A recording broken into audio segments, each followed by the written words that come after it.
Hello and welcome into the first official shoot of the 2019 school year. My name is Noah Mitchell, joined with Colin Kirkwood. Colin, always nice to be back talking about football. Yeah, we're back here starting off 2019 right.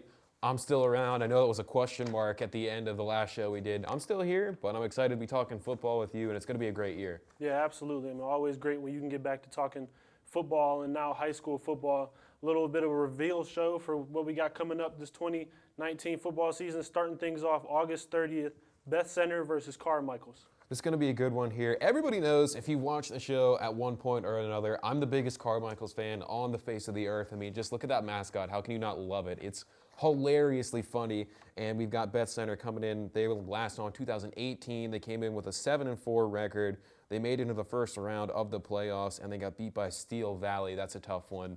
Really didn't think they were going to win that one to begin with. And, of course, Carmichael's, they were on last year as well. 2-7 record, and their claim to fame from last season, they beat Brownsville. So keep that one in the back of your mind. I know Gary still feels that one. I can see the look of disgrace coming my way right now. But yeah, 7-4, 2-7. Beth Center still has a reputation to keep, looking to get back in the playoffs again and just continue their success that they've been having. Yes, definitely. And for to start things off with the first game of the year, really looking to start things off with a bang. Coming back September 6th, Riverview at Charleroi.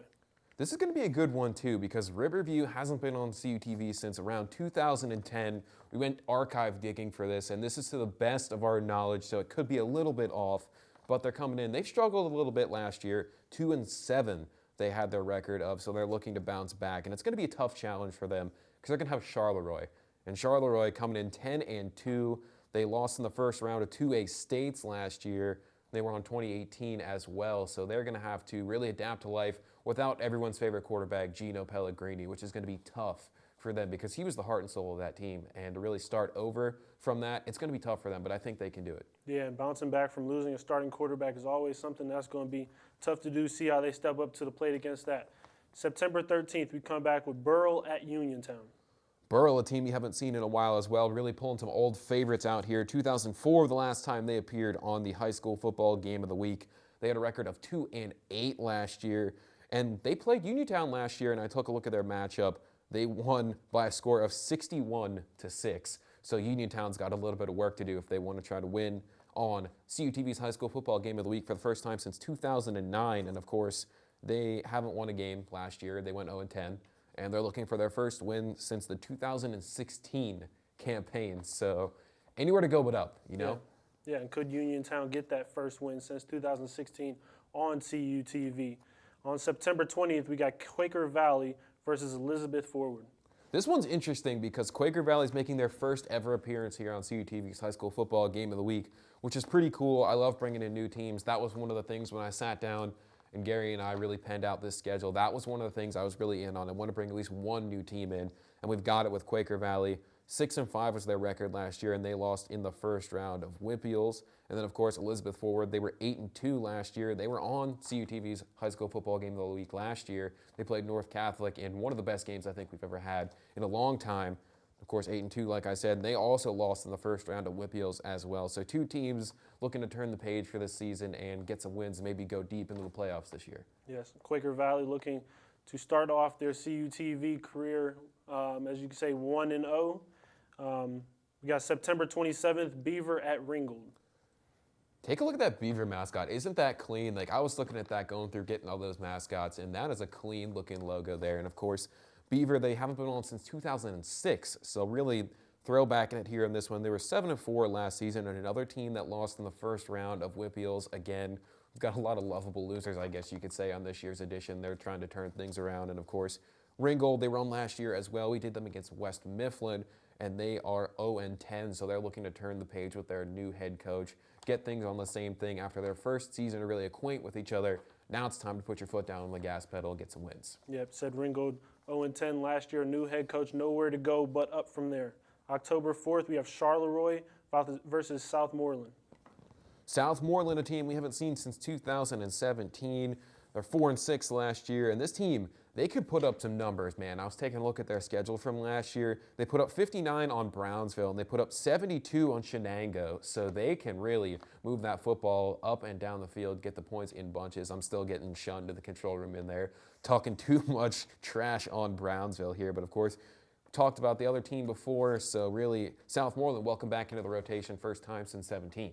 Yeah, and I think that's the exciting thing that you see with high school football, the points that are able to go up, looking for a high-scoring game there, because those are always fun. And I'll tell you what, we've seen some high-scoring games plenty of times. I mean, last year we had the highest-scoring game in CUTV history in Millersburg Upper Dauphin, so we've seen it. We know what to expect, and let me tell you what, it's a treat when you get to watch it. Fireworks should be on display. October 11th, we have West Mifflin at Belle Vernon. Something's missing on this graphic here. This was supposed to be the Colin birthday matchup here because that happens to be my actual birthday. So, send me some birthday presents, come see me in the truck. But no, a little bit of self-advertising. But West Mifflin coming in. Last year they appeared on High School Football Game of the Week. They were 5-6. They squeaked into Whip Hills and they lost in the first round. And of course, Belle Vernon 10-2. They're looking to get it going here. They lost in the second round of Whip Hills, and they were on last season as well. So Belle Vernon's a sneaky good team. You need to watch out for them. They were plagued by some injuries last year, so I think if they can get that worked out, right the ship, I think it's going to be a big year for them. Yeah, we can see injuries really derail teams. We just seen it with the Golden State Warriors, and even California. Us last year suffered at the receiving corps due to injuries. October 18th, though, we have Chartiers Houston at California. Here's another one that's been a while that we've seen on Game of the Week. Chartiers Houston, last time they were around was the year 2004. Things were a lot different back then. They come in with a record of 3-7 last year, and this is a team that really struggles to put up points. As I look through their highlights, they struggle. They get good opportunities, and they just can't convert. So that's one of the things they need to work on. Find a way to get your offense primed and ready when you get into the red zone, and then you'll have a good chance. Looking over at California, they were on last year as well. 6-5, they came in with a record. They got into the first round of Whip Hills, and it was Clareton that they drew. And of course, that's not exactly the most favorable matchup. Clareton, one of the best teams in the Whip Hill for a reason, so they couldn't come out on the right end of that one. But they still have momentum, 6-5, right in the middle of things. You can flip the script, and you can get a good season. You never know. Yeah, definitely. And finishing off, the season, October 25th, we have Carmichael's at Brownsville. This is the rivalry matchup that we're looking for. We waited for the best for last, and there, Gary's excited. We got Brownsville on there. Don't worry. I know all the Falcon faithful were looking for it, so you'll get to see them against Carmichael's. Brownsville, they are 0-10. They were on last year, so they're looking to turn the page, looking for their first victory since the year 2017.